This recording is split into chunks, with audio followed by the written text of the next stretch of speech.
Hello everybody, and welcome to a very special stream for Battlefleet Gothic Armada 2. My name is Ben. I'm joined today by Roman.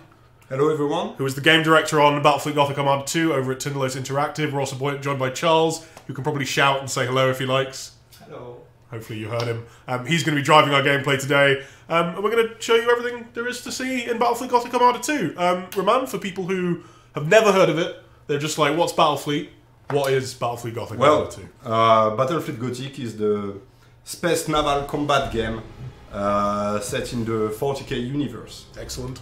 But as everything in the 40k universe, it have this weird touch, this weird Gothic touch. All the ships look like flying cathedral, and you know, it's like ancient naval battle. So you have to make boarding action, you have to launch torpedoes and all that stuff. Yeah, it's kind of, with the first game, something that was super, you guys concentrate on was the idea of, okay, like which way is my ship facing? How many of my guns can hit? That's all been brought into the second one, and you're just doing it bigger, better, more factions, more ships, bigger fleets. This is the objective, yes. And that's what we're going to show you. So we're going to kick it off with the Necrons, foul, evil, undead space Terminators, versus the Drukhari, also foul and evil, absolutely, space torturers. Yeah. So that's what we're going to show you.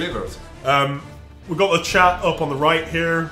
If you want to talk to us, if you want to let us know what you want to see, do so. We're going to do one game with that. We're then going to show you some more cool stuff. We're going to do another game with Tyranids versus Adeptus Mechanicus. I remembered.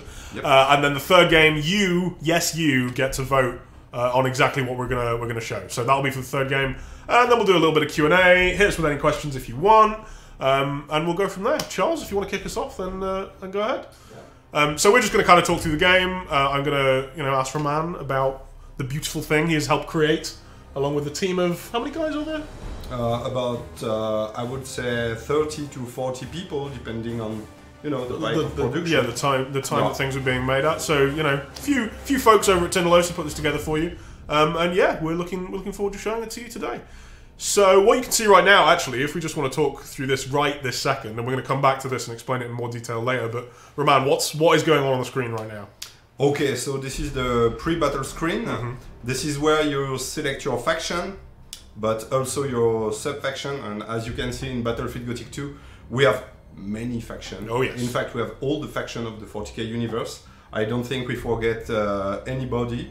And with each of your faction, you have the possibility to select a sub-faction, and there is much more, how to say this, maybe more customization regarding more versions of different. More version, absolutely.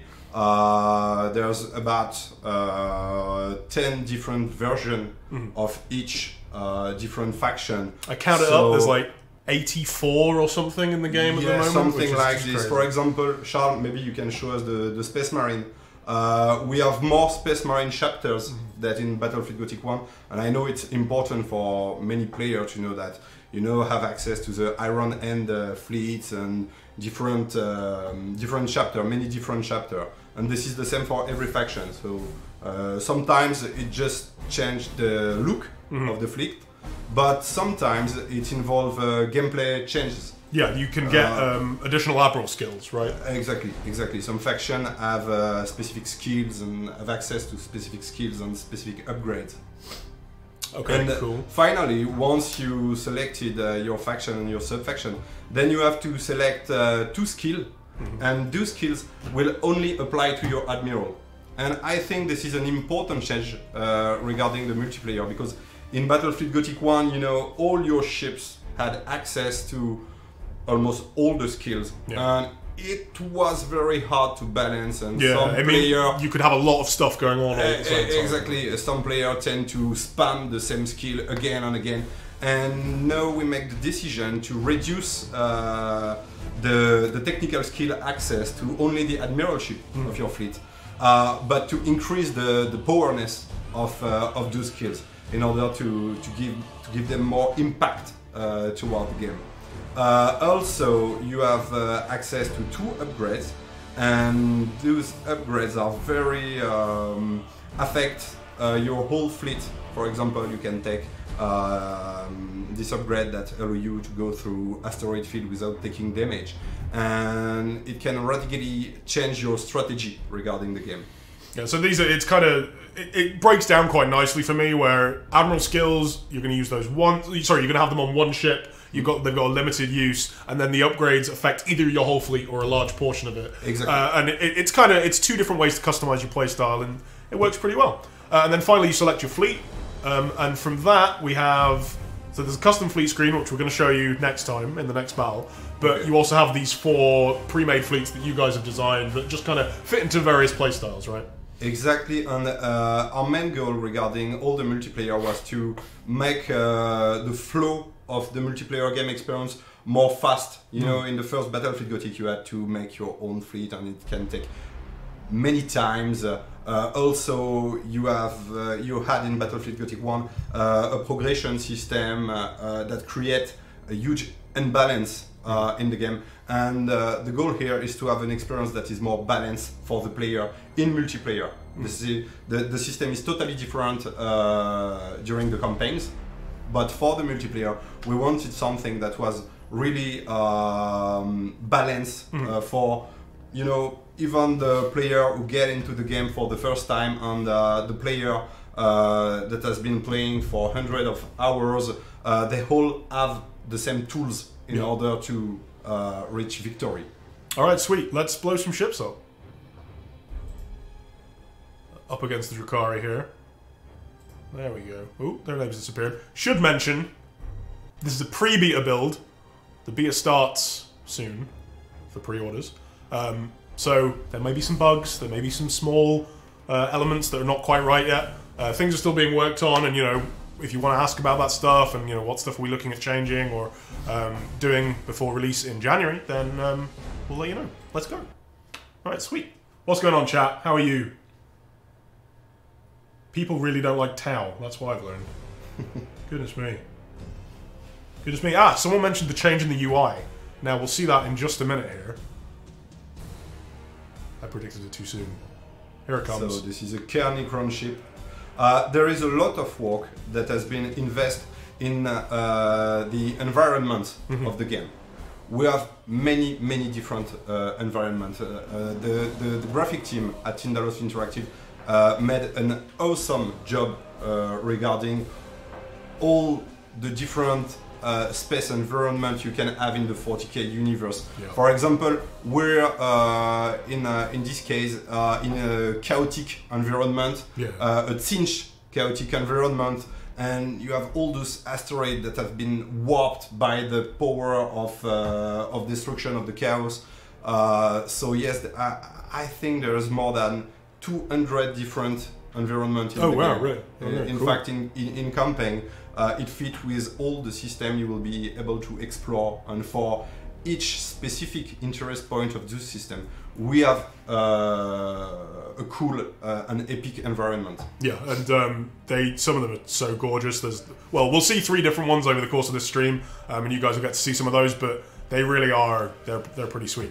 What I like about it is it lets you be precise if you want to be precise, if you're a super in-depth player and you know exactly where you want every single ship to be and you've analysed the map and you're like, okay, I need this ship there and this ship there. Or if you just want to put your guys up there and start the battle, you can just select everything, drag them and get going. That's it. Okay, there is another important change compared to BFG1. It's the fact that in multiplayer we now have those capture area. Yeah. And this is something that changed radically how you see the game and how you manage your strategy during a multiplayer battle. We have a lot of issue regarding the balancing in Battlefield Gothic 1, especially regarding the fleet that was pretty fast and had the ability to kite. Yeah, they could run away and do damage and run away and do damage. Yeah. Exactly. And now that you have those capture area that give control point, and once you have enough control points, you win the game. There is a second way of winning the game in Battlefield Gothic 2. You can either crush all the opponents. I tell you what, in fact, Charles, if you start the match, we can show it. Yeah, let's go. So up at the top here, you see the point totals. and those represent. So you get points from either capturing points, where there's a ticking system, and however many points you have, you get 1 point per tick, or from destroying enemy ships. So it's still a relevant and good thing to do to blow up your enemies, and it isn't going to turn into, for example, with those kiting fleets, they can't just run around the map and grab all the points and then win that way, because they can't hold them, and then they will get blown up if they try. It's super cool. And yes, let's talk a bit about the escort ships. Okay. It's these smaller ones, right? Yes, the smaller ship of Battlefleet Gothic. In Battlefleet Gothic 1, there was Meat Grinder. You know, they had. It was hard to find them a purpose. The only viable strategy was to swarm like crazy in Battlefield Gothic 1. Yeah, like make to get 40 of them and then... Exactly, and we find some way to give them a real impact on a real role during the battle. As they are pretty fast, they are very good at capping the capture area. Yeah. And also they are very good at scouting the enemy, because all the visibility features, the visibility gameplay feature in Battlefield Gothic 2 is far much deeper than in Battlefield Gothic 1. With some ships you can stay indefinitely stealth, and the good option in order to counter this are the escort ship, because the escort ship have access to the scanning abilities. Maybe Charles, you can select an escort ship, please. If they're not all dead yet. Yeah. There it is. And you can use, the scanner in order to reveal a ship around him. So their role is no pretty, It's like much more important. Yeah. And they will die quite quickly, as we see here. You know, we took out one of the enemy escort ships, they've taken out 2 of ours. You have to take care of them and use as much as possible the furtivity and the stealth abilities in order to save them from the enemy, because they are very squishy, of course. Yeah, absolutely. And this is going to be a tough fight for the Necrons, because the Drukhari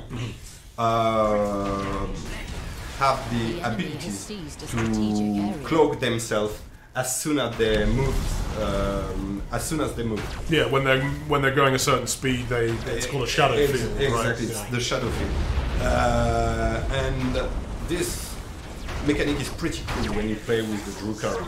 I think currently it's a bit too strong. Okay. In fact, and we are thinking about balancing is one of the things that we're in the middle of doing right now, basically. Obviously, but it really gives them a cool playstyle. Yeah. You're always stealth, and the enemy never know where the hit will come from. Yeah, you're always moving. You're always like changing your position, and that's it.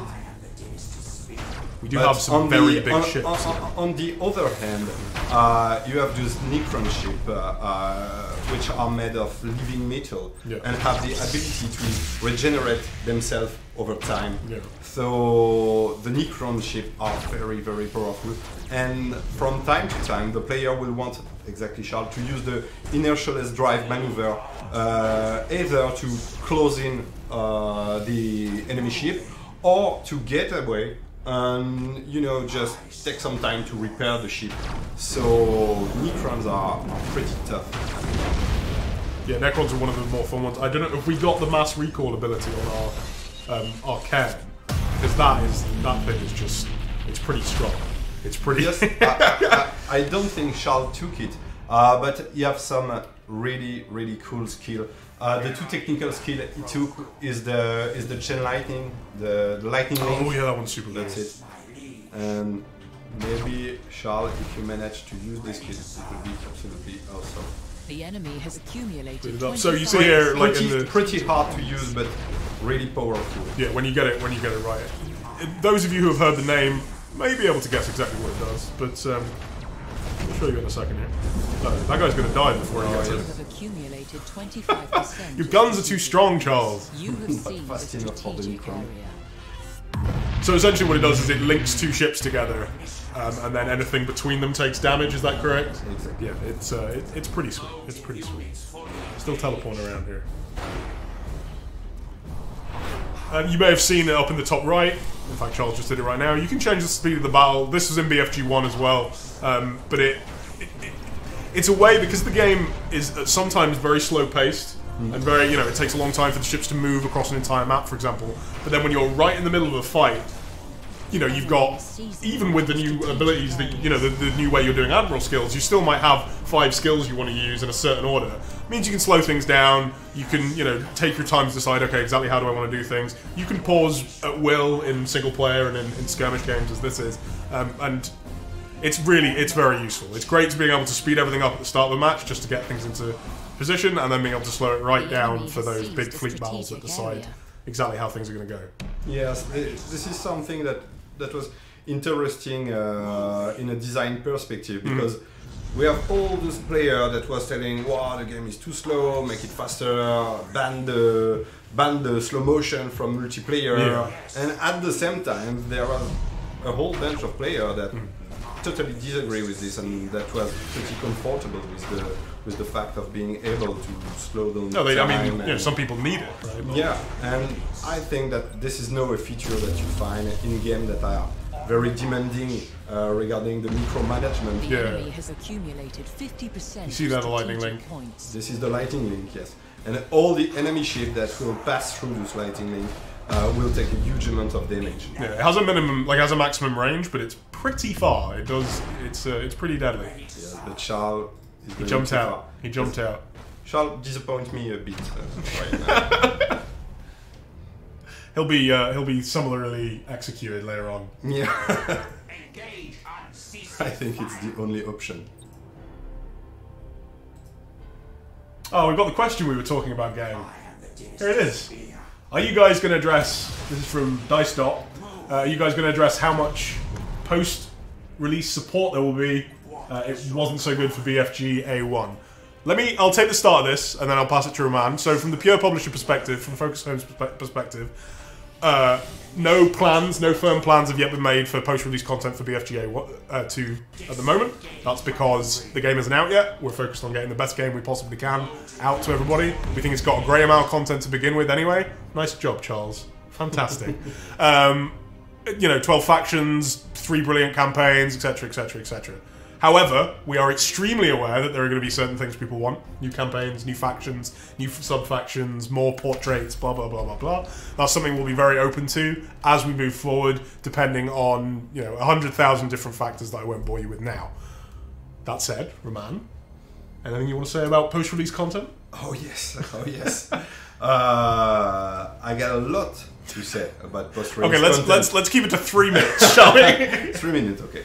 Either regarding BFG1 post-release content, I know and I understand that many players had the feeling that we abandoned them regarding the development of Battlefleet Gothic 1, but we're sort of truly, to begin with, we are, it sucks that you feel that way, and we're very sorry that we made you feel that way. Absolutely. You shouldn't ever feel that way, and that definitely is on us, either on Focus as a publisher or on Daedalus as a developer, on the pair combined for making you feel that way. However, content was released.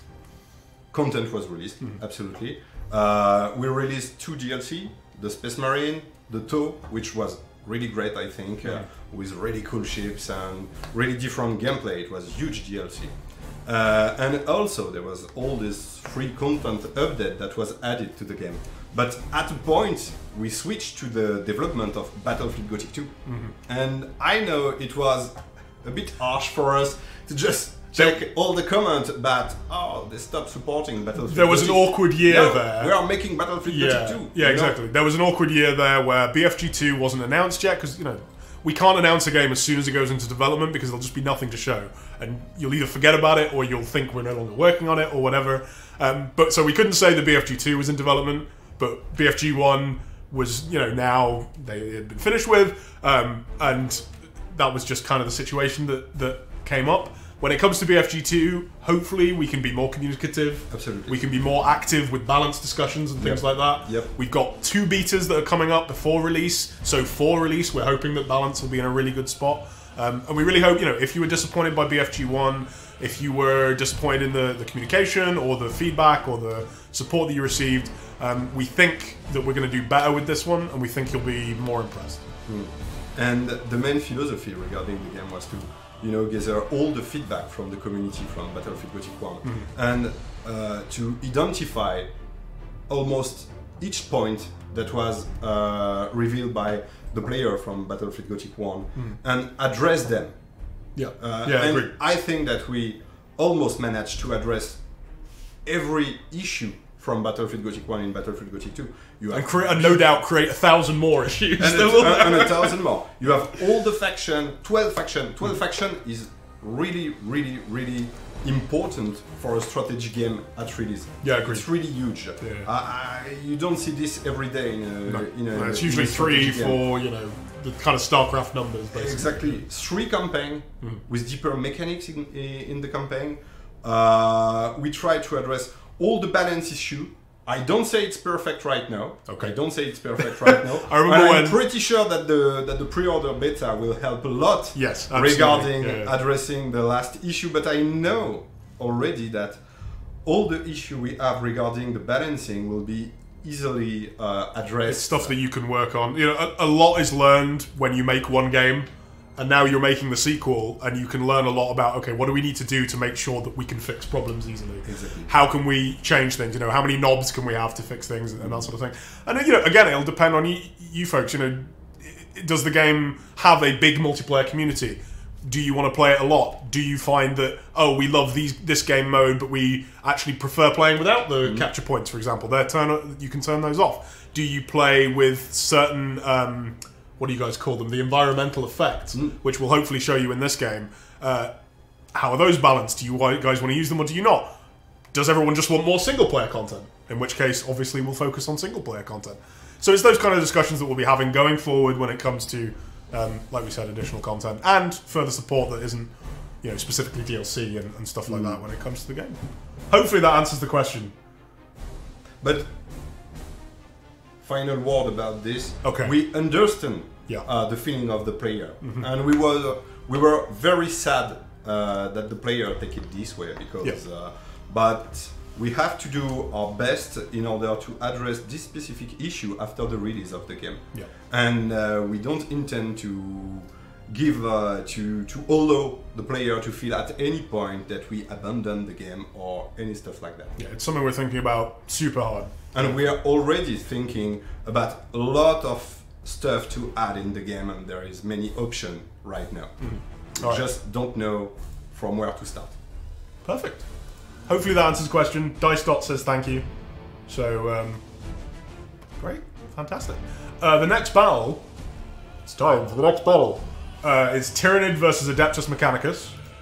We're also going to show you some of the map options that you have when you're going into a game. And as we said earlier, skills and admiral upgrades, those apply to every faction, but every faction obviously has completely unique ones. Yeah. Maybe you can show us the custom fleet? Oh yes, of course. Yeah, no. The next no, we'll do that for this one. Absolutely. It's as you wish. But I know that some player was a bit afraid of not having the possibility of still customizing the fleet.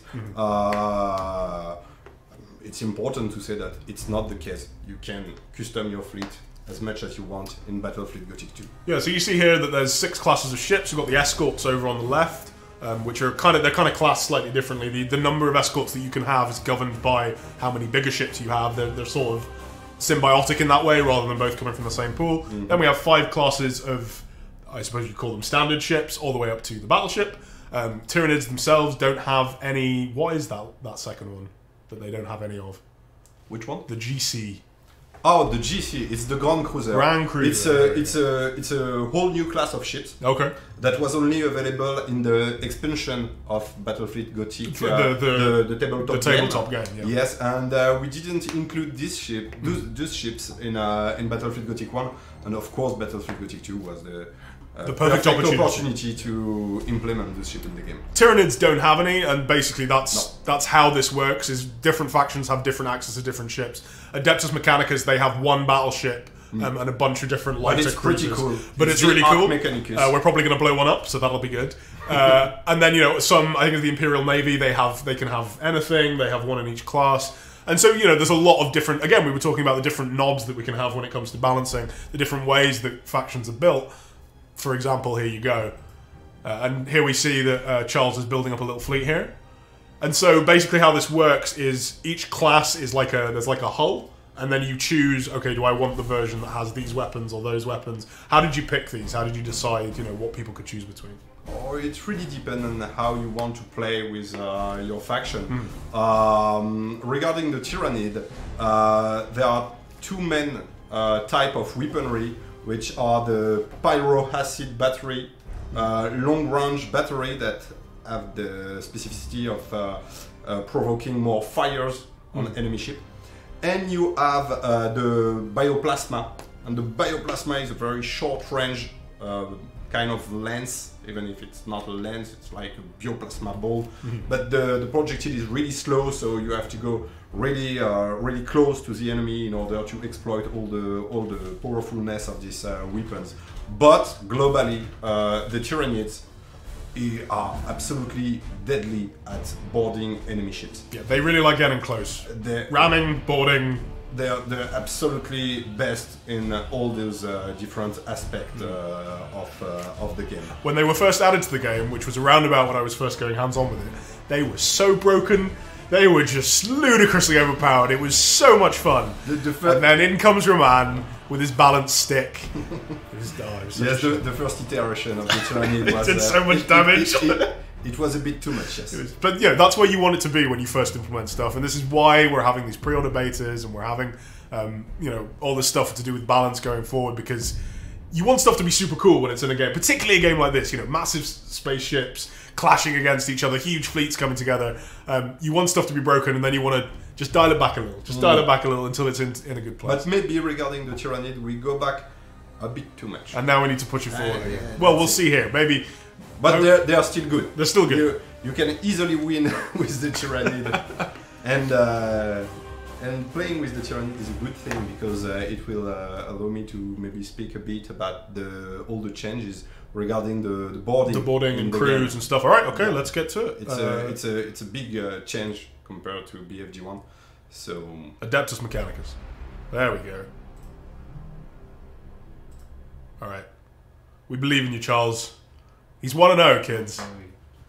We're doing 3 games, so... Yeah, so all the Tyrannids start every game stealth. In fact, it's something that the Tyrannid in the lore we call the Shadow in the Warp. Oh, yes, of course. They'll like put lancel, like, you know, maybe... it's like a covering on their ships, right, that makes them... And all the signals bounce off. All the Psyker that are close to a Tyrannid fleet become instantly mad, and they start bleeding from their eyes and ears and stuff. So it's very hard for the Imperium to predict their movements, the coming of a Tyrannid fleet, which is reflected in the game by the fact that they all start the game as stealth. Yeah, that's super cool. And then, of course, Tyrannids are one of our campaign factions. We're not talking about the campaign too much today. That will come in time. I think we've had there's like been a dev blog about the campaign. There's some information about it out there, but it's gonna be cool. You get to eat a lot of worlds. There's a lot of world eating going on. Not a lot of diplomacy. Not too interested in that over there at Tindalos and in the Tyrannid Hive fleet. But yeah, it's gonna be good. It's gonna be good. All right, go for it, Charles. So, in fact, do you want to explain exactly what stealth does? Because this doesn't make your ships invisible to once the enemy are close, right? Yes, that's it. All the visibility mechanics have changed compared to BFG1. Now, all the ships have 2 different detection range. They have the scanning range and the classic detection range. You can reveal, red dots, which are ship signatures at so we can see some in the top left-hand corner of the map right now. Maybe, Charles, you can unzoom a bit, and it's the external circle. The external circle is the detection area, and you will reveal red dot in this area. And the second area is the scanning range, and you will reveal stealth ship that enter this specific area. So if you think of it as like a phase system where it's like completely invisible, red dot, actually revealed. Stealth basically moves it down one, so these ships are not stealthed, so we can see the red dot now, even though they're not within our scanning range at all. But you don't know what kind of ship lies behind. It could be an escort ship, or it could be the Arc Mechanicus, we don't know. That's it. But if they're stealth, they're invisible, so our opponent right now, they'll see 3 red blips for these guys right here, but the other ships that we have, those will be, they just won't be showing up on the radar at all. And, okay, so Charles is using the rush. Yeah, the Tyranid movement skill. The Tyranid movement skill, with which the special maneuvers of the Tyranid, which give them a really good maneuverability, but globally Tyranids are relatively slow. And this is something the player will have to deal with, because you have to close the enemy, but only your specific rush skill will allow you to close by the enemy. Once you are close, however, as you may see, another important feature of the Tyranid. The Tyranid are very specific and very unique in Battlefield Gothic. Yeah. And another feature is their shield. Their shield is very special. In fact, Tyranid don't have a void shield like the Imperium. They have a swarm of locusts that constantly flying around their ship. And this represents the shield. And as the shield of the Tyranid will drop, the swarm will be reduced. And their shield is not only a defensive feature for the Tyranid, like for the Imperium. It also, what I mean is that it don't only absorb damage. It also have the purpose to be used as a defense turret against the enemy ordnance. It's a very powerful way to deny the enemy ordnance. By ordnance, I mean fighters, bombers, torpedoes, all that stuff. But also, when Tyranid ships are closing by an enemy ship, maybe you can zoom on the enemy before he dies, the shield of the Tyranid deal damage to the enemy. So their shield is either a defensive asset and an offensive asset. Yeah. It's basically, you know, this is what we were talking about with how they want to get in close, they want to do a lot of damage, they want to ram people, but also they just do damage by being close to you. And here we see, now you were talking about wanting to show off the boarding mechanics. Here's some boarding torpedoes. Or, I suppose, I don't know, what are they when they're a Tyranid? It's boarding boats. Boarding boats. So, how does boarding work in Battlefield? This is not torpedo, this is the classic boarding action of the Okay, Tyranid. cool. But the Tyranid have access to so many tools regarding boarding. They can make classic boarding, they also can send very powerful boarding torpedoes.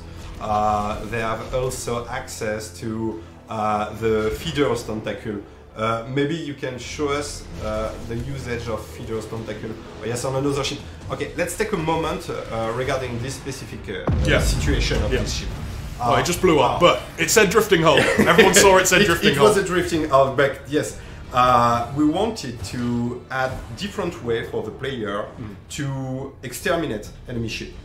In Battlefield Gothic 1, you just have to reduce the hit point of the ship to 0. Now in Battlefield Gothic 2, there are several different ways of crippling the enemy ship, and boarding is one of them. What I mean by this is that you can kill all the crews aboard a specific ship, and the ship is disabled once no crew is left aboard the ship. You can see it on the UI here, the little green number at the furthest left of the health segment of the UI. That represents how many crew are left on board. In the case of the Tyranids, that's how many bugs are moving around inside. For the Imperials, that's literally how many men are on board. Or, well, a representation of that. Obviously, there aren't only 18 guys in a 2,000 person battlefield. So you can attack this directly by boarding a ship, but also it takes damage from weapons fire, from a deck being destroyed, or there being fires on board. And as that gets closer to 0, the ship starts to be less efficient, right? Yes, in fact, to be very precise, there is a 3 step of crew aboard the ship, and each step represents a specific moment where there's not enough people in the ship for everything, to make everything work well in the ship. And at each step you manage to load down on the enemy ship, you will inflict critical damages to the ship. You will shut down a specific system. Okay, so this is the feeder's tentacle, and the feeder's tentacle will constantly reduce the crew on the ship. Because it's just constantly sending it constantly sending swarm of bugs into the ship. But you have to maintain the enemy ship in your rear, in your front arc. And this is another specific skill of the Tyrannid. This is the drool cannon. The ship is firing at the enemy ship, putting a lot of fires on the ship. Oh, okay. And again, that does loads of damage to the crew aboard. More fires, and the fires tick up, and they do damage. And that guy's having a bad day, is what we're saying right now. The fire just don't do only damage. No, the fire is only crippling the ship morale. Yeah. And I think this is the other very important new feature in the game. It's all the moral management aspect, the leadership of the ship anyway. This is the yellow bar, the yellow gauge. So you see it goes. So the top one is blue. Those are the shields for the ship. Green is then the hull, which is, green hits 0, you die. And then yellow is the morale, and this is a whole other system that's connected but not exactly the same. Yes, and you have many different ways of crippling the enemy morale. When a ship is dying near another ship, this ship will lose morale. If this ship is facing a very frightening creature, it will lose morale. If you go into an asteroid field, you will lose morale. If you have fire on board, you will lose morale. There are very many different ways of losing morale, and this is something that you really have to keep an eye on, because once your ship gets to 0 on morale, it will get in mutiny, and you will have to execute the crew. But executing the crew will reduce the crew aboard the ship, and so it's less efficient. Yeah. Exactly. So you have access to some skill that will sometimes heal your morale in the game. And the fun thing with the Tyrannid is that they have a very unique way of managing morale. Basically, they are immune to morale loss. But if you manage to destroy the hive ship of the fleet, which, as you guys can see, is the top one. Which is the big guys at the top of the well, all the Tyrannids become the weakest faction regarding moral loss, and all the ship will tend to just flee away from the battle. And with the Tyrannid, you have no way to, execute the crew aboard. So, which means that a Tyrannid ship that reaches 0 on morale is basically a loss for your fleet. Sorry, I'm just looking at that. I just love watching everything explode. And yeah, like we were saying, so we talked about the Tyrannid shield and how that's different. Every faction has stuff like this. For example, the Space Marines, are they completely immune to morale loss? Is that correct? Yeah. Yeah. They know no fear. They show no fear attribute, which make them totally immune to morale loss. Whereas, different factions have different weaknesses, different strengths. Like we were saying, the Tyrannids are very strong while their hive ship is alive, and their hive ship is super powerful. It's one of their strongest, one of the strongest vessels. But if you can manage to take it out, if you do a surgical strike, or you target it with all your ships, or whatever, then you can get them to the point where they're super weak. Not only have they lost their biggest ship, but also, they have all these morale problems. Different skills can be used to raise morale, lower morale. Sometimes you target morale with specific abilities, or there's a very cool Necron ability that sprays black scarab swarms all over a ship, and that reduces the morale because nobody inside can see. We've got some cool stuff about that actually coming in with the Battlefleet Gothic Armada 2 overview trailer part 2, which will come out hopefully next week. Do that here first. There you go, Mutiny. It's the time to use some skill for the AI in order to get back the control of this ship. Or you can, you can just let them run away if you like. Yeah. They will. I think they go to the edge of the map, right, and then they disappear. Another cool new feature in the game. Okay. Which fits. Ram him, Charles. The cooldown. Sorry, he's going to do it anyway. The cooldown is not ready, but. There we go. Oh, nice. Oh, yeah. are really nice. Sorry, I interrupted you. Go ahead. No. Let's just enjoy this nice ramming action. No problem. Yes, we're talking a lot about mechanics, but all Spectacles. the visual aspect of the game have been improved in many different ways. All the shaders for different shapes, even the existing faction from BFG1 has been improved. All the render of the ship has been improved. The lighting of all the scene, I think, is also better. And again, like you were saying with the backgrounds. Now, the one we have at the moment is fairly, it's normal. There are some planets and stuff, but all of those have been made there are some really gorgeous ones with massive scale stuff in the background going on, and some really cool stuff in the campaign as well. And you'll see in the prologue, which will be available as part of the first pre-order beta, if you pre-order the game, you get to control some ships that are a little too big and a little too powerful to be part of the multiplayer game, let's put it that way. Yeah. You have only access of this ship in the campaign. Yeah, there's a couple of things that are only in the campaign that are really cool, and we're looking forward to people getting to play with those. Yes, Ram him, Charles! Oh yes, you can make a nice ramming action right now. Got him. Ramming is strong. Let's put it that way. Especially with the Tyranids. Yeah. And especially more with the Tyranid who have this huge claw in front of their mouth. Yeah, it has it's a thing that can go on a ship, and I think it do plus 25% damage or something. It's some insane buff. 50% damage more. Goodness me. And that's why that guy just exploded. Nice. Well done, Charles. 2-0 for Charles.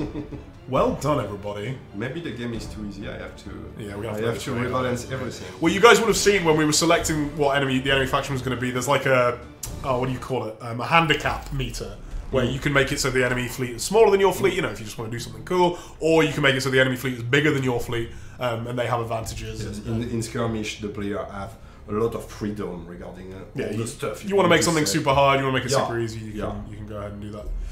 Okay, we're going to do a final battle. And it's up to you, dear viewers, I don't know why I'm being so accusatory, dear viewers, to decide what it's going to be. There will be a straw poll in chat. It'll have the names of all the factions on it. You just click on the one you want, and we'll show you them. And they'll be versus a random faction, so it might be a cool enemy, might not be. Oh no, it isn't going to be a random faction. It's going to be against the Tau. That's what it was going to be. But if you choose the Tau, it'll be against a random faction. And maybe the new Tau faction, the Merchant. Ooh, that'd be nice. Cool. Yeah. So if you don't choose the Tau Merchant Fleet, which you can if you want, then it's in the straw poll is in the thing now, in the chat now. Then yeah, we'll go up against the Tau Merchant Fleet. What can we talk about while we wait? Portraits? Oh no, go ahead. I would suggest maybe the Asuriani in order to see all the new faction of the game. Ooh, Azayani, anybody? Let's see how the vote's going. All right, so you vote for Azayani because we can have a vote here. Okay, let's vote. Go to results. Oh. All right, we'll give it a few minutes. The Tau are not going to win. I'm getting that feeling right now. I guess not. It's close between the Adeptus Astartes and the Azayani, but you get to decide, Twitch chat. Okay, cool. So as we were saying, this is the battle screen. You'll see actually written here, we've got Skirmish 1v1, Skirmish 2v2. This allows you to play with friends against 2 AI, or to play 2v2 versus opponents. In that mode, we split the fleet points in half, basically. So rather than you being one 1,200 point fleet, you're 2 600 point fleets. Is that correct? That's correct. Yeah.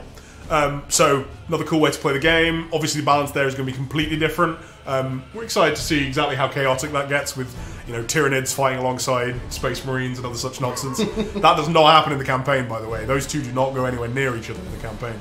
Well, they get very close sometimes, but not in a nice way. And then ranked 1v1 and 2v2. Now, this is the kind of, the proper ladder modes. This is going to be, are you the best player in the world? Here's where to prove it. And I think, have you got some improvements and some changes from Battlefleet Gothic 1 there as well? Yep. Of course. I mean, everything is better. Everything is bigger. So yeah, in ranked play, I think there's a number of different I should have looked this up before doing this stream, chat. I really should have done. There's a number of different leagues, and you progress through them. It's pretty standard, but you know, we want to support that, and it's got a standard rule set as well.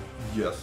It's to be honest regarding all the league system, the league was working pretty well in Battlefleet Gothic 1. Mm-hmm. So we keep that system. It's important to you know, like we were saying, you learn a lot when you make a game. Some of it always goes well. Some of it works. All right, which faction do they want? They want Space Marines. How boring! No, Space Marines. No, new Space Marines are cool. They are incredible at boarding. It will be a bit similar to the Tyranid gameplay, but it's what the people want. Hey, let's give the people what they want. Let's give the people what they want. All right. What? In fact, put in chat right now. Put in chat what version of Space Marines do you want? Which chapter? Tell us. What's your favorite chapter?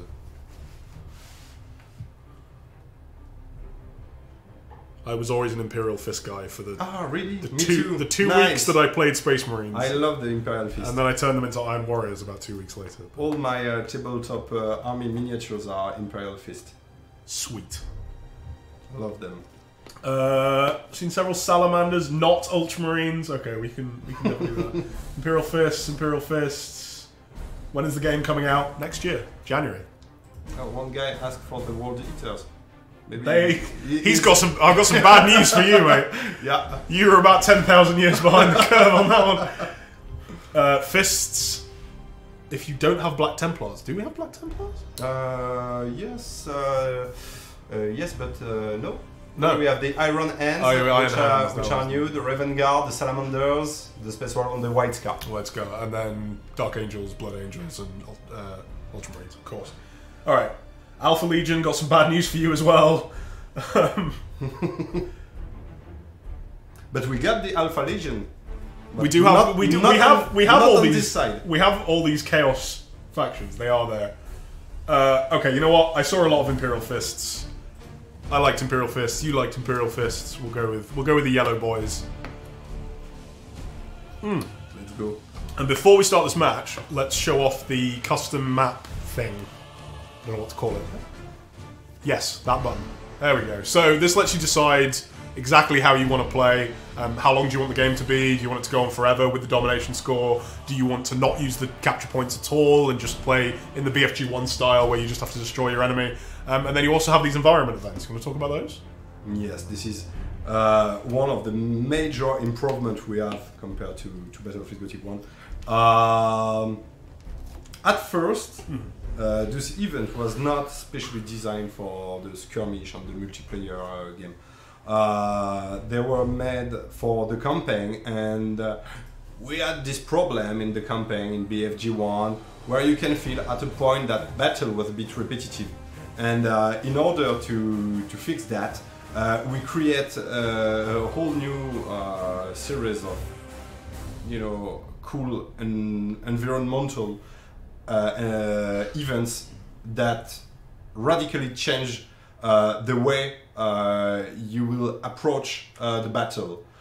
You have those giant space whales, for example, that cross the battlefield, and you have to maneuver between all those whales, and they do a lot of damage if they hit you. But you can also destroy them. Yeah. And there is a lot of new strategy option. You have also those like plasmic medusa, that just drift on the battle map, and you can shoot at those creatures. And if you manage to destroy them, they will explode, dealing a huge bunch of damage around. You can have there's loads of them. I think it's like 24 or something around the battlefield.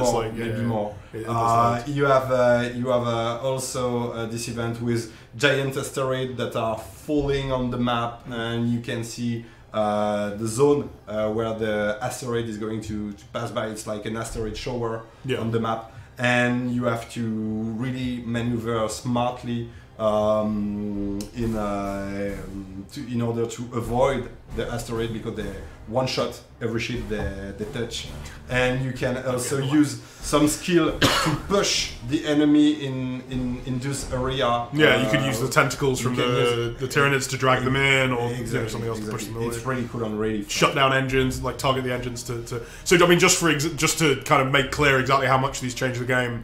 These are disabled in ranked. You play a ranked game, these aren't going to occur. They're too weird. They're too random. They're gonna, they change the strategy and they change the balance too much.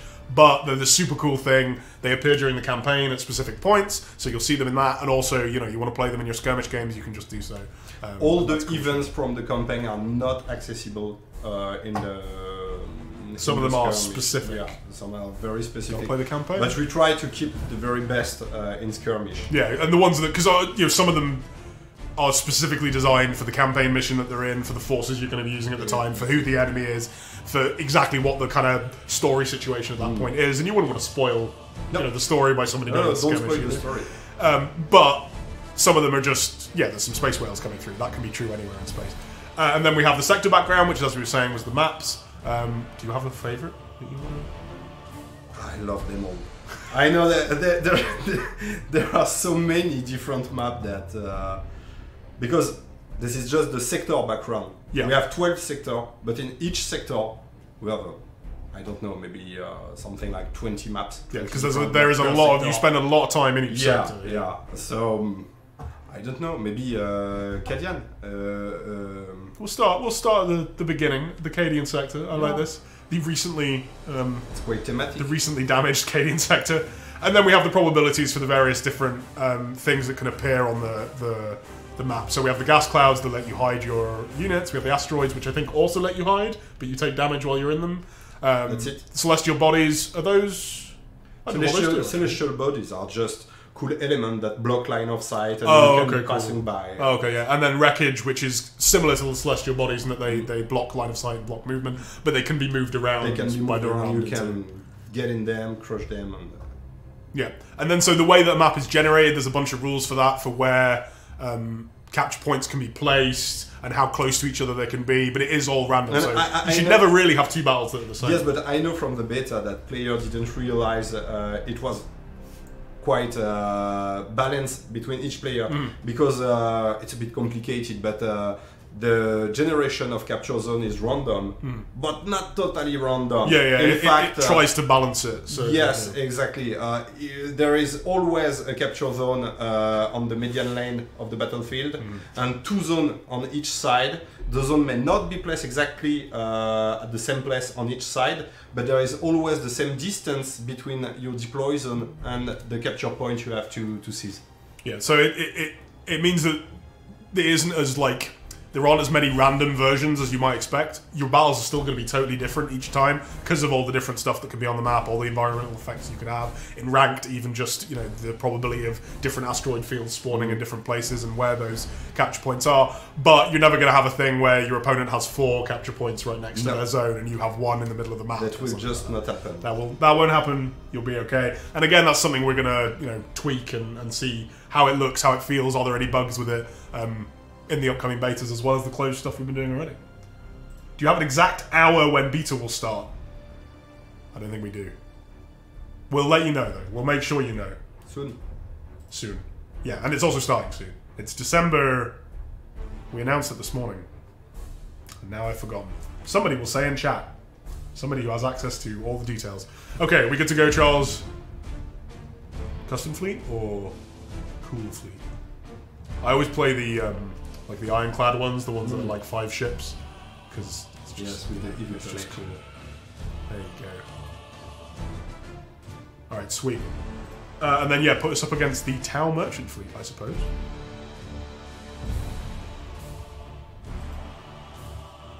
We are against the Tau merchant. The Tau merchant. Yeah, we're gonna do it. We're gonna do it. We're gonna show them new Tau.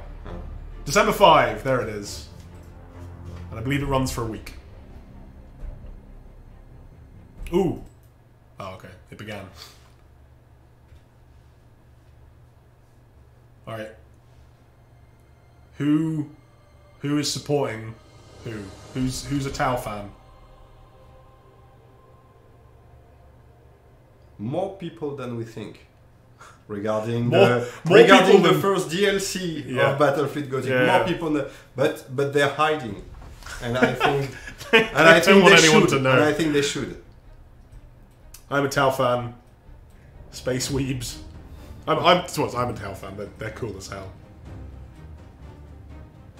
Will there be custom game mode options? So there's the stuff that we showed you. Other than that, no, not currently. But if it's something that people are, super into, and it's something that we think we can expand, then hey, let us know during the beta. Let us know after launch what you think will be cool. All right, how have we spawned? So here you see, in fact, perfect example of it here. There's one right on the middle line. There's two on either side. But R2 are over on this flank. Yes, theirs are more spread out. If you check on the other side of the map, the capture zone of the opponent are at the exact same distance to their, to their spawn deploy point. zone. Yeah, exactly. Yeah. And so this is more about which flank are we on? How do we need to split up our forces? But they can just send one escort ship to capture that stuff over there because they know we're not going to place any of our ships on that side because R2 are over here, and it all kind of works out. Now, obviously, it's never. With the placement of them being random, it's going to be difficult for them ever to be 100% balanced every single time. Yeah. But we think it's going to be a situation where you need to think about what you're doing. You need to, react to the map, and rather than just doing the same thing every single game. We had this iteration in a more early development of the game. The builds that were playable at like Gamescom and stuff like that for the press. Exactly, where all the capture point was at the exact same position. It was a it was a 5 dice pit. And even if it One, was two, cool, three, four, five, it was a bit boring at points, and we feel the need to give more randomness regarding the position. And I think it's a very good choice because it makes every game feel unique. During beta, will you be active on Steam discussions too? Asks Mighty Grace here. Probably. Hope so. Well, there'll be, coding to be done and get a game to be finished, but we'll certainly be watching and paying attention and reading all your feedback. Vitally important as it is. Alright, we're good to go, Charles. He's 2-0. He can't even have a losing record now. We stand ready. I see that someone is asking for 3 versus 3 and 4 versus 4. Sadly, at the release, it will not be possible to make 3 versus 3 or 4 versus 4. But this is definitely something we'd like to add in the game after the release. Another thing where, But I know that there is some technical restriction regarding the game that are pretty hard to pass. You may have noticed that the ship models themselves are very detailed. There comes a point where there's only so many of those you can have on a battlefield at once. It's not a major issue, not yet, but it is something that we need to keep in mind, and it's why we can't just have 4 1,200 player fleets versus 4 1,200 point player fleets. Never mind, how would it work? It's they a wouldn't bit more fit complicated on a map. than this, but you get the idea. You get the idea. But, if it's something that you're excited for, if you really want 3v3, if you really want 4v4, let us know post-launch. Hey, this is something that I want, this is something that my friends want to play, this is something that will, get them to buy the game. Obviously that's important, particularly to us. We know that players have so much fun on 2v2 during the previous closed beta. I am listening. There was, I believe there was a couple of points in the closed betas where we were like, okay guys, we need to test some 1v1, and then they're just, no, we're just going to play 2v2 all day, every day. Repositioning. Oh, here come the. I don't think we've talked too much about these fighters that you can send out, have we? Oh yes, let's talk about the fighters and the bombers. This is another improvement in Battlefield Gothic 2 from Battlefield Gothic 1.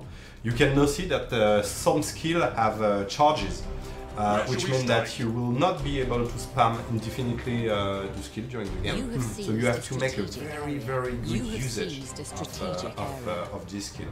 And managing the ordnance system, because we call Battlefield Gothic all the fighters, bomber and stuff like that, ordnance, was really hard regarding a design perspective. And I think that finally we have managed to find something which is really cool, because fighters are excellent at scouting the enemy. Yeah, you can literally send them across the map. You have no more limitation regarding the range of the fighter. You can send your fighter at the total opposite of the map. It's okay. You can also send your fighters on enemy ship and make them stick the enemy ship in order to keep him revealed. And the fighter will also have the ability to destroy defense turret on enemy ship, which means that now you have to send waves of fighters on a specific target in order to reduce his defense turret to almost zero. Then you send all the bombers and all the assault barge on the enemy ship. And yes, we try to work as much as we can on all the render of the fighters. You can have really cool dogfights that occur during battle. You can just zoom in during a dogfight. It's pretty cool to see each fighter chasing each other in space. So yes, I think the mechanic is now really cool regarding the whole. Yeah, it all ties together like we were saying, and also you get rid of those turrets, and then more of your torpedoes are going to get through, deal more damage. And you really have to pick isolate target because each ship is supporting each other. Yeah, they all have turrets on them, yeah. So when you see a lone ship, it's most of the time a good decision to focus this ship with your ordnances. Show us the enemy. A lot of town.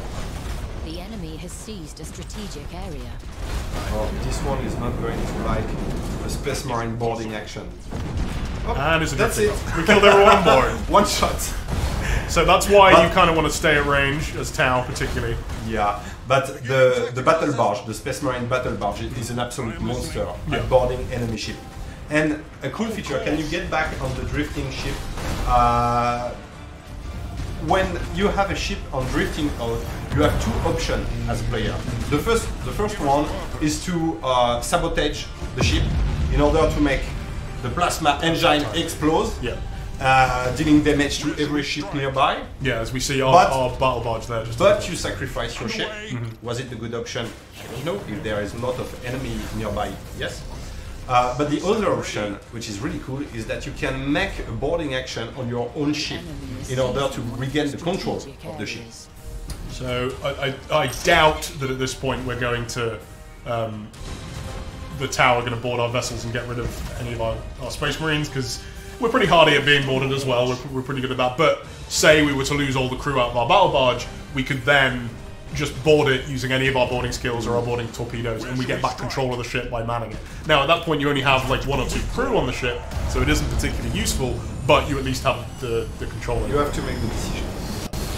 Is it good? Is it better to just sabotage the ship? It really depends on the situation. The enemy and it doing damage around it is a way that it can actually be relevant to exploding. It's not, you're not just making the decision to I'll just get rid of it, like so it isn't there anymore. It's actually, you're using it as a mine, effectively. And that's some good stuff. Oh, and another thing we didn't talk about is all the stents in the game. Oh yeah, down the bottom left. This is something that was not present in Battlefield Gothic 1. It was called all the orders, the brace for impact, the lock-on, all that stuff. And all those orders in Battlefield Gothic 1 was on cooldown, which means that once you launch brace for impact, it only lands for a short duration of time. Now, each order is now a stance, and you can stay in that stance as long as you keep your deck operative. Yeah, as long as there are people to give the stance order, as it were. That's it.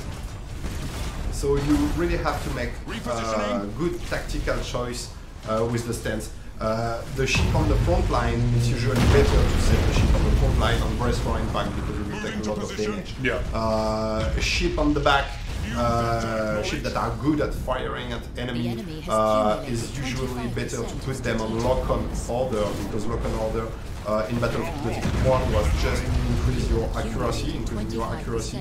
No, it increased your range, so you can really shoot at enemy from really afar in Battlefield. This is my favorite skill right Not the favorite skill of many players in battle. I get the feeling it's probably quite powerful. Creates a lot of frustration. No, I want to reassure everybody the skill can be only in on one ship of the Oh yeah, no, yeah. If that was on all your ships, that would be really annoying. But raising the feedback from the previous beta, it seemed that even on one ship, it's still very powerful. Okay, that's good. That's good. Enemy in sight. Give us purpose. Oh, we got a nice backdrop actually. I only just noticed. Oh, looks like is it a destroyed space station? I think, or a chaos space station? On the back, on the background. Yeah. Not sure it's a chaos space station. I guess it's only a space station. Oh yeah, it's blown up. An ancient imperial space station. I wasn't sure. Telling the difference between chaos spikes and imperial spikes is far beyond my capability. But basically, they're just the same. It's only a matter of perspective, yeah. So in fact, the first thing I would tell people, you know, when we have journalists or members of the press or influencers playing the game for the first time at Gamescom, the first thing I would say is make sure you've got stances on the whole time, because it is essentially a free buff. You just get to decide which one is on your ships. But again, you know, stances are different per ship. Certain ships have stealth stances, for example, and different per faction. Different factions have different approaches to stealth, different approaches to lock on. There are similarities between them. A lot of work has been put into designing new stance, especially for the Aeldari. I know that Aeldari is a controversial faction from Battlefield Gothic 1, and I think that they are at a cool spot right now.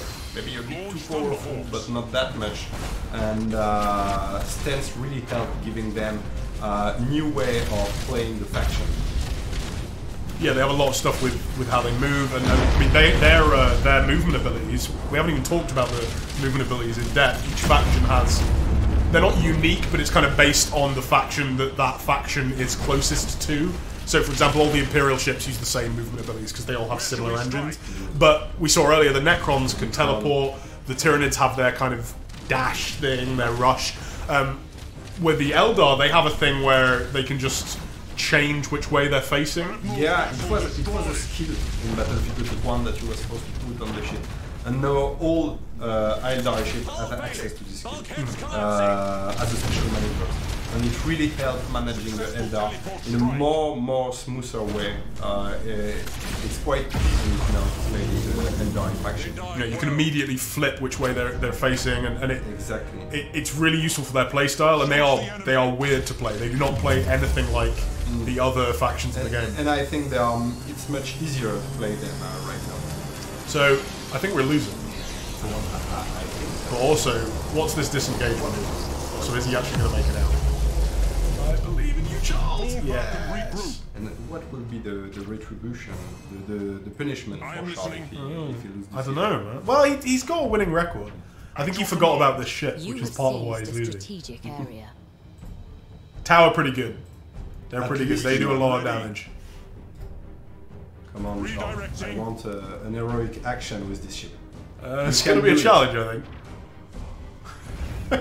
Getting the hell out. Yeah, that's what. Yeah, so you have the option with all your ships to do an emergency warp jump, which removes them from the battlefield, and it removes them permanently. They're gone. Yes, but you give less victory point to the opponent if you manage to make your ships warp out. And it's also less morale damage on your other ships, right? Because they don't get destroyed, and so you don't take that morale hit. Now that's not as relevant for the Space Marines, valiantly running away here, as the Imperial Fists often do, all the way back to Terra. Oh, another thing that changed compared to Battlefield Gothic 1 is all the distance in the game. Map is much bigger, but distance between ships is also much bigger. We increase every range of the ship, and it really helped giving a more epic feeling of battle, a more space simulation feeling regarding the game. And yeah, we've done. There's loads of kind of, you know, for people that are really into the game and really enjoyed the first one. There's loads of small changes. You can zoom out a little bit further with the camera. You know, the way that things are controlled and the way they feel to move is a little bit different. Oh yes, and we don't speak about all the UI change. purpose. I know that some players it's completely love the different. UI from the first Battlefield Gothic because it was very graphic, but I think those players didn't use this specific UI because Try it, please try it. Let us know what you think.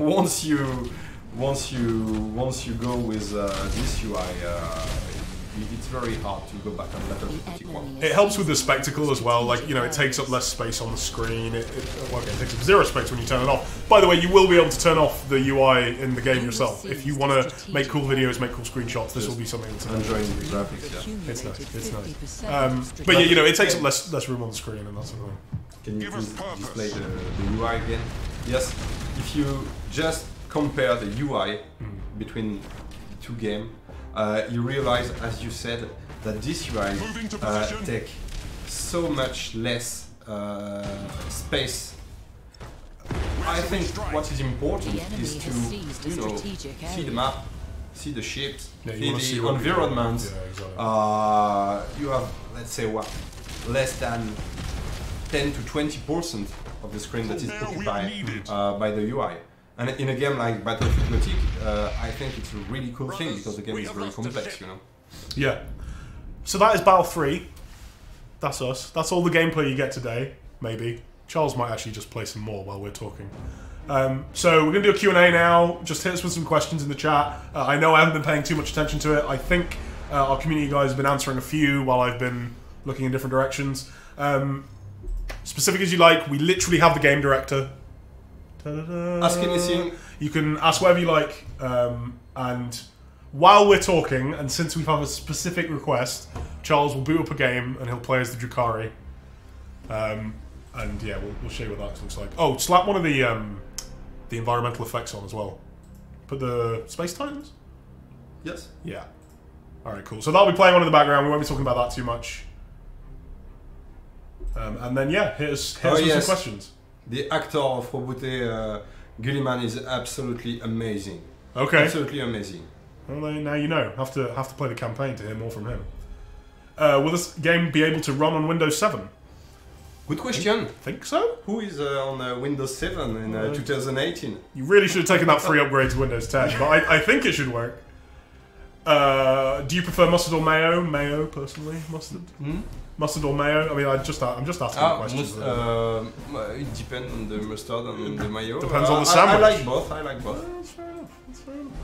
Prefer mustard in a hot dog.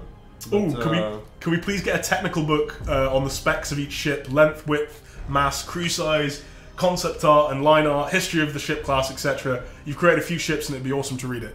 That would be super cool. That's a lot of work. Yeah.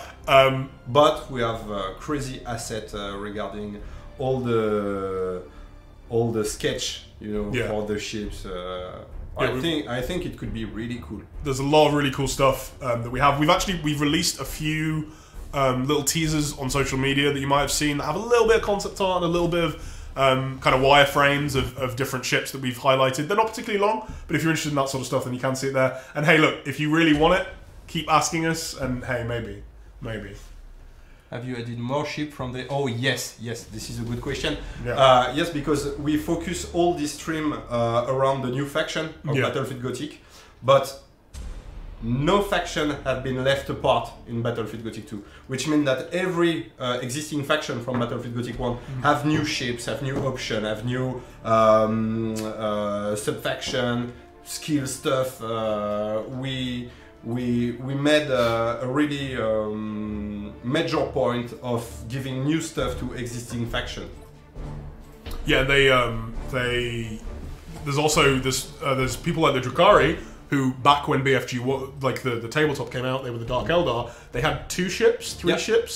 So you guys had to make at least a few more to just fill out the faction. Yeah. And so there's a bunch of original content there as Games well. Workshop was pretty cool with us on this specific question, because we talked to them about the Drukhari. Yes, we really want to make the Drukhari, but two ships. Yeah, they have to have more for the game to work. Yeah. And they let us redesign the ships, which is the result, and I think the result is really pretty cool. Gone pretty well. Man, more people are asking for the PDF or the book showing off the specs of the new ships. Alright, we need to write this one down. This sounds pretty good. Alright, okay, there's a little bit, man. Can we get Gloriana class ships for some kind of special mode in skirmish? Oh. It's not bad. No. Maybe there is some Gloriana in the game. I don't know. Who could possibly say? Yeah. Who could possibly? We enemy put one on has social seized media, a but who could strategic say? area. But maybe there's another one. That's enough. Vengeful Spirit for the Black Legion. You should play the campaign. You should definitely play the campaign. Yep, I think so. Why does the AdMech? Oh, this is very specific. Why does the AdMech only have the Arch Mechanicus? In tabletop, they had Emperor Retribution and Oberon class battleships as well. Presumably balancing and... We feel that we didn't want the Adeptus Mechanicus to be like a copy-paste from the Imperial Navy fleet.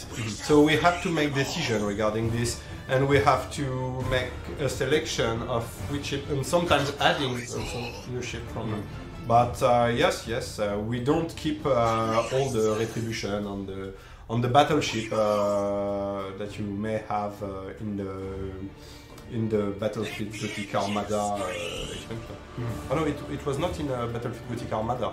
The Adeptus Mechanicus was just published in the specialist game.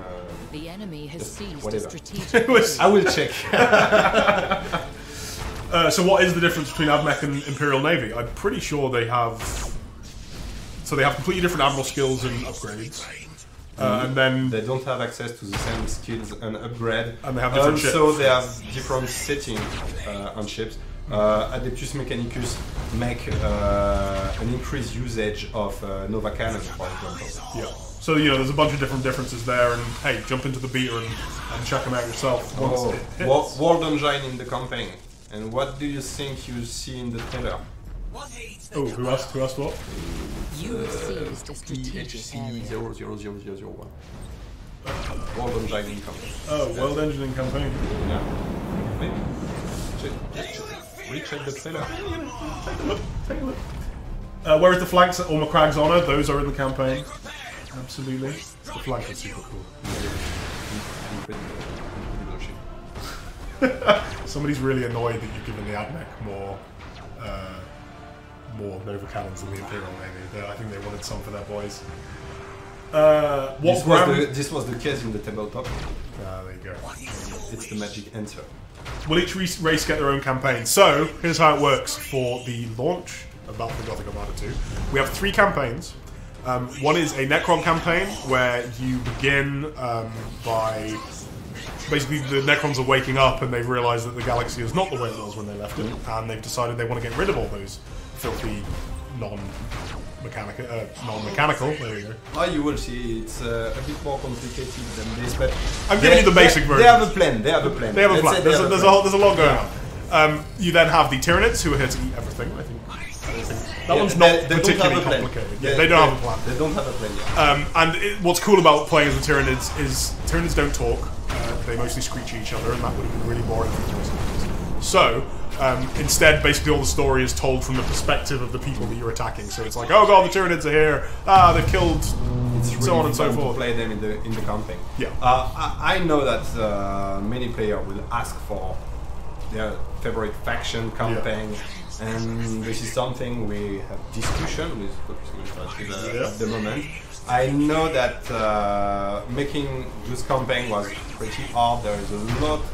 There's a lot of. They're really long. Yeah, they are really long campaigns. There is a lot of, scripted missions. It's not just like you go on with generic mission. There's a lot of scripted mission. There is a lot of cinematics. There is a lot of narrative design work. Voice acting. A lot of dialogue, voice acting. That's it. But yes. As a game director, I would love to have Chaos campaign or campaign. Absolutely. You want it? We want it. We will do our best to make it happen, but no plans at the moment and no promises. Oh, and finally, there's an Imperial campaign. I should have said that. So you also have the Imperial campaign. In the Imperial campaign, you control the Adeptus Astartes, the Adeptus Mechanicus, and the Imperial Navy as kind of one super faction. And that means you get to kind of use all their ships together, and you get to feel how different factions play together, which is cool. It's pretty unique. and that's kind of the only time in the game where you can actually field 3 different factions together at the same time. So there's a lot of cool stuff there. That's probably the one you should start with, the Imperial campaign, but you can play any of them from the start of the game. There's no kind of unlock thing. We want to let people do what they want. You play the prologue, that sets up the plot and teaches you the game, and then you can do as you like.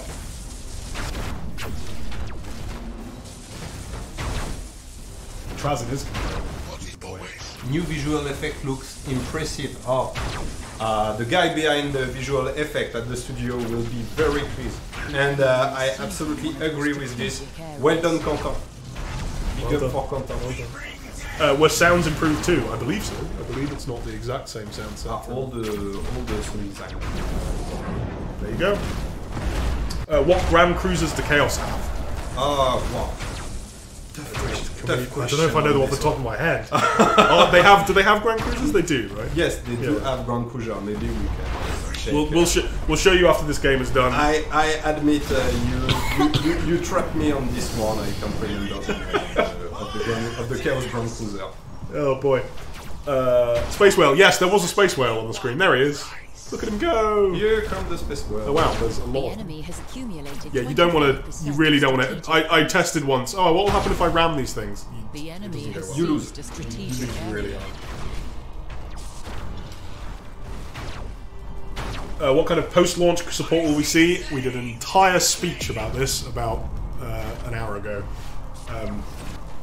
We don't know yet. Nothing announced yet. But we understand that there are concerns, and we think they You will be. have seized a strategic area. No one runs from the Conqueror? Question mark, question mark, question mark. I don't know what that means.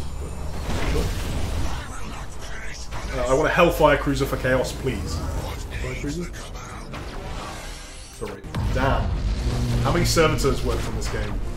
So yeah, you mentioned 40 humans, but how many servitors? Yes, but it was just the guys who work at the studio. About 30 people, but we work with many different partners. Yeah, I mean, there's a half dozen folks at Games Workshop alone that yes, they're doing approvals. We have. I'd like to mention our composer for the music, which is Doug Donoghue. He made an amazing job on all the music in the game. It's even better than in Battlefleet Gothic 1. It's the guy who made all the score. The scores of Dawn of War. Sure. He's the best. He's pretty much. I mean, that pretty much makes you the Warhammer 40k musician, as far as I'm concerned. So. And also, all the actors are very good in the game. I know that people really love all the cinematic and all the dialogue on Battlefield Gothic 1, and we try to do our best to keep this level and even maybe go a bit further. Regarding all the voice acting in the game during the campaign and the actors of the ship. Yeah, there's I mean, there really is a lot of dialogue. Like every campaign mission, like every campaign scripted mission, there's an intro, there's an outro, there's stuff happening in the middle of it. You'll see when the prologue comes exactly just how much work has gone into that stuff. And the prologue, that's only a couple of missions. You then have 3 full campaigns, as you were saying. So a lot of good stuff went into that. Just to confirm, we have a limited amount of use for missiles, torpedoes, and voidcraft now. Yes. Yes, absolutely. 3 each. It depends. There are different numbers for different things, right? Yes, yes. It's not mainly it's 3 charges, but it could depend on the faction of the skill. And they also have a cooldown system on top of that, so spamming stuff is basically impossible at this stage. You cannot spam stuff anymore. And at first, the charges was implemented to test to prevent the player to spam Nova Cannon. They go in a corner of the map and they just go kill each you, on their ship, and they keep spamming at you on the reload stance. So this is not possible anymore. Same for the torpedo. If you just launch all your torpedo as soon as the game starts, it's not very efficient. You just lose charges that the enemy will easily dodge. And this is another place where the stances come in, because one of the stances that's pretty common for a few different factions is they have one that lowers the cooldowns. So you don't get more charges, but you do have like a higher chance. Sorry, a quicker reload time on your torpedoes. I think it's like 30% or something like that. Yes. So it's a lot quicker for you to do more boarding actions with your boarding torpedoes, or using your standard boarding actions, or firing off torpedoes, or whatever. From the feedback of the last beta, the reload stance now also increase The enemy has the accumulated 75% of maneuvers strategic points. judge, so you can make more maneuvers. Oh, Which is clever! cool. Oh, that's Which is good. Yeah. I think Charles is going 2 and 2. But it's been a valiant defeat. Please stop shooting void whales with phantom lances. How long will each campaign last? E.g. missions, and are those similar to the campaign from BFG Armada 1? Okay, hang on. This is 2 questions. One is, how long will each campaign last? A long time? Yes, I would it's say pretty long. 15 to 20 per campaign, probably. Maybe more.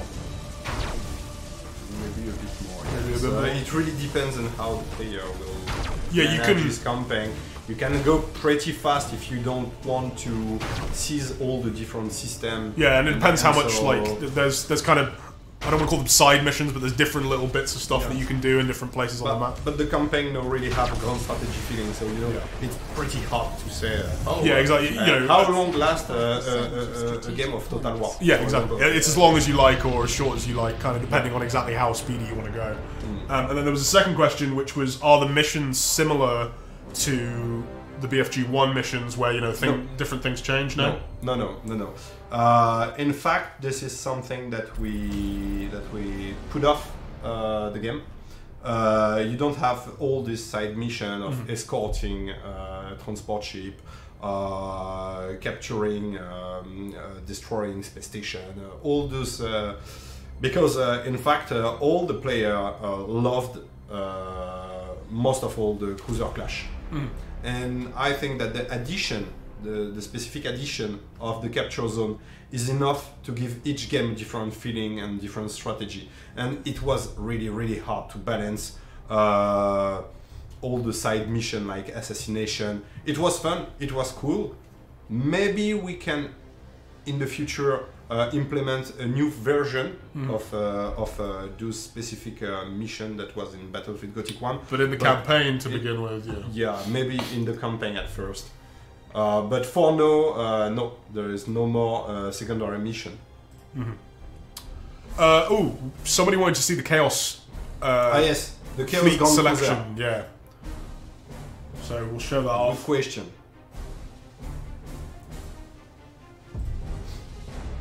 So go to create custom fleet. Custom fleet. Alright, there you go. I should have known that. The Repulsive, the Retaliator, and the Executor. Oh, they've got a little bit of everything as well. Now there might be, well, yeah, there you go. That's what you get. Just hope there's lots of cutscenes and such like the original game. There are. Yeah. There are more. There are more. There's a lot.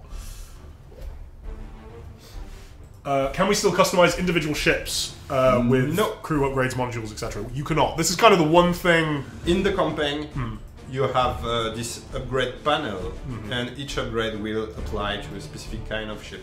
But no, you cannot upgrade each ship individually. Because all the logic of the game is to control more ships, and even in the campaign to control more fleet. In Battlefield Gothic 1, you just have one fleet to manage during the campaign, and now you can manage a lot of different fleet. And at a point, it makes no sense of personalizing each ship individually. There's also like kind of a balance question when it comes to the multiplayer, where if you could customize every single ship across 12 factions, it just like the complexity and the balance would get out of control super fast. If you enjoyed that system, apologies, but we have a lot of super cool new stuff for you. And you can still, because we have these different, we have the hulls and then you choose what weapons are going to be on those, but it's all pre-constructed, you still get to decide, okay, which weapons do I want to bring to a fight and that sort of stuff. So you still have a lot of that customization, or a lot of the effect of that customization without having to micromanage and individually choose all your ships and stuff. Can we please see the Imperial Navy roster as well? Once this is saved. Of course. Why not? Why not?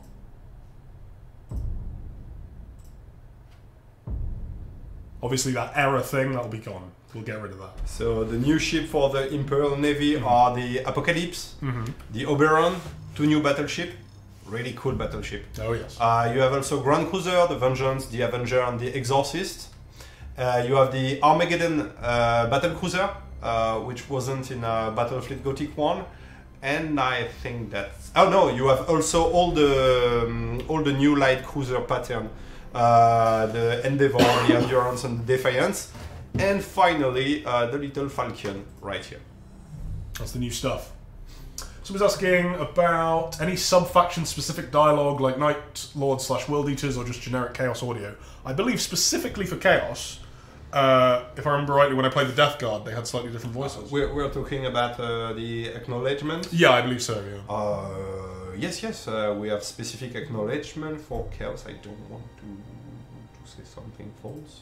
But there is some. I'm pretty sure that Nurgle, the Death Guard, the World Eater, yeah, the Emperor's Children, and the last one, the Emperor's Children, and the Thousand Sons. Thousand Sons, thank you. Have specific acknowledgement. Yeah, and the in the campaign, you come up against various characters who are of various factions and various sub-factions, and yeah, within that they have their own kind of voices and their own characters. Specifically, at the start of the prologue, you're controlling a Space Wolf ship, and that has specific Space Wolf audio. Also, as we were saying, there are 80-something sub-factions in the game. We couldn't do specific audio for all of those. We apologise. Voice acting does cost money and time, and requires dialogue writing. But yeah, it's smattered within there, much like we were saying how certain sub-factions have their own abilities that you can choose from. It's scattered slightly. It isn't for everyone, but it is for some, just to get a little bit of that. I saw more questions I wanted to ask.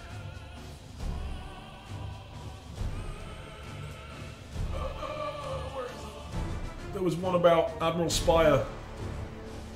It's gone. It's gone.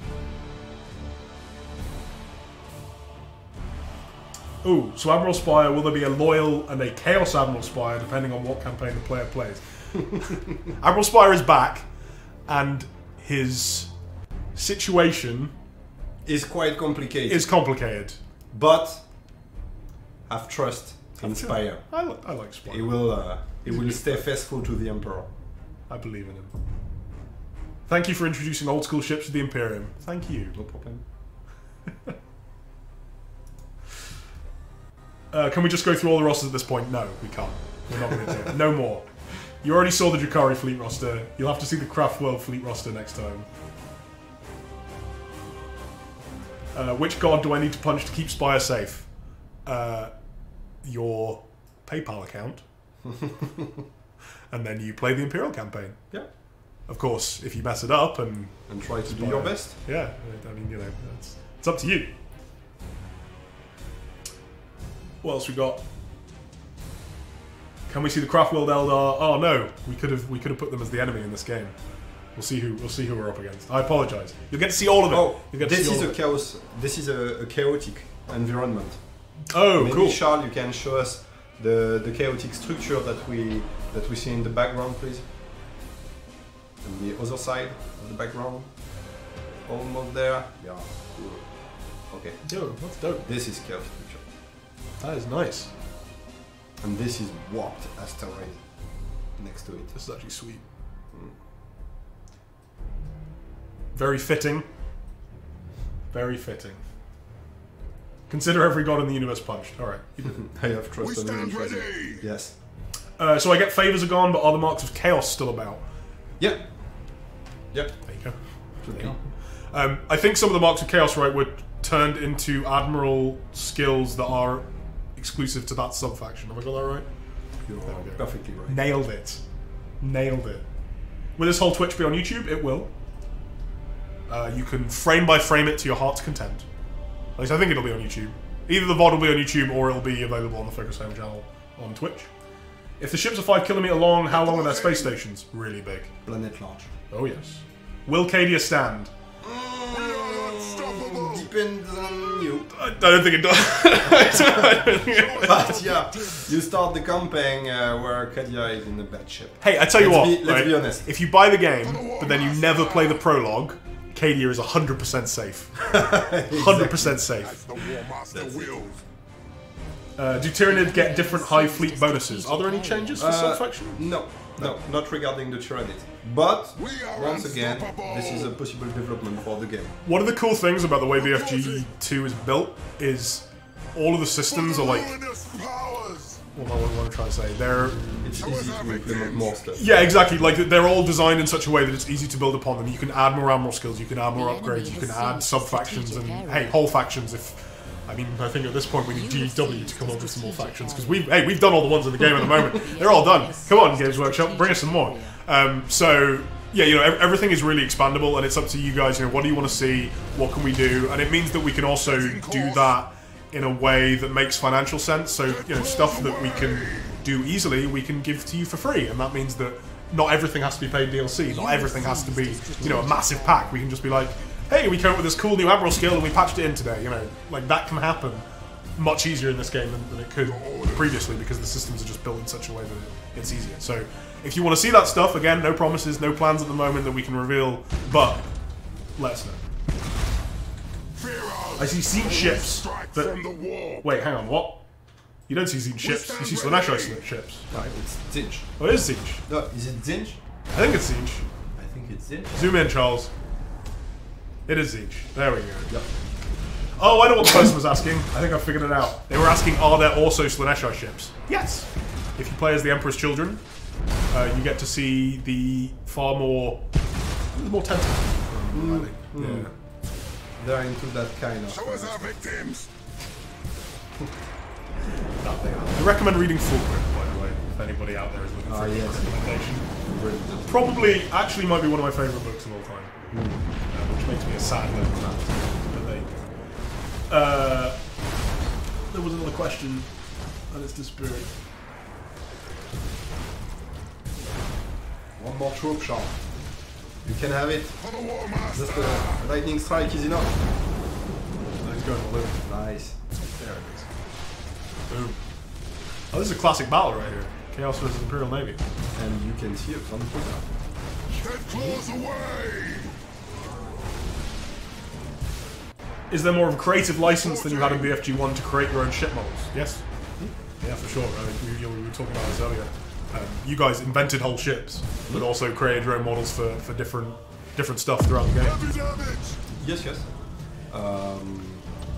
It was especially true for the Tyranids on the Drukhari, but we also designed new ships that orcs and some stuff was a bit missing in Battlefleet, so we tried to fill the blanks.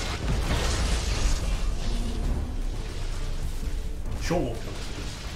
Have GW seen the campaigns? Yes. GW have seen everything. Let me tell you, I've seen the folders upon folders of stuff we've sent their way. They even see you, but you don't know it. Their eyes are everywhere. Are the new ships you've designed now canon in the GW universe? I believe so. I believe yes. they'd now be open for, if another developer wanted to use them, they could use the designs. They couldn't use the models themselves. They would have to build them themselves. But yeah, that stuff's canon now. Function. For the War Master. Yep, neighbor kid, you understand. He understands. And yeah, sorry, I should have mentioned as well, among all those things that we could possibly add ships or something as well. It's easy to add ships to the rosters if we find stuff that we think will work nice, but obviously they need their own models and so on and so forth. Moving to those coordinates. The ship models look really good. They do look Cool, really good. thank you. I'm just reading out For the compliments at War this stage. Master.